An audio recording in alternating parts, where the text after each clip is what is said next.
your name and age? Sure. My name is Evans. I'm from England and I'm 25. Michael, I'm from the Netherlands and I'm 26. Thank you. Would you tell us how you managed the trip after it? Yeah, of course. I came back from dinner. It happened about 7:30, 8 o'clock, I think. And we were staying in a really nice accommodation called Villa Italia. And we just got into the room when the earthquake happened. At first, you don't really know what's happening, but then it was a really, really loud, thunderous noise, lots of shaking, and then I understood it was an earthquake.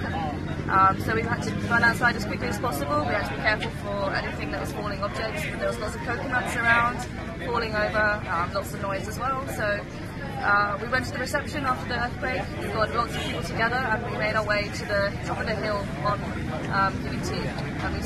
It was a very scary time. Everyone was running. People were shouting, waves, waves, waves.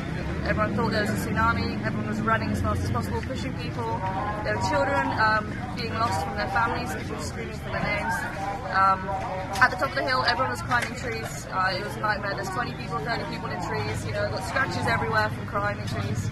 And then the whole night there was lots of earthquakes still happening. So everyone was screaming as soon as there was an earthquake, worried about the waves. You could hear the waves in the sea were very loud. So we stayed there all night until sunrise at about 6:30. And after sunrise, everyone started making their way back, getting all their belongings because we had nothing. We were freezing cold all night. There were hundreds and hundreds of people. You could hear people screaming on the beaches. You could hear people screaming all over the islands. We were just hoping everyone was okay. People were injured. We've met a few people that helped people come from the rubble that died. I think about 14 people were killed on WAHYUDI. Lots of people in the mosque were praying when it happened and they died, unfortunately. It's very sad. And then yesterday, yeah, the boats were just a nightmare. It was a disaster. It was just crazy. So we decided to wait one more night, stay on the mountain again. Last night there was 10 of us, all from Holland and England.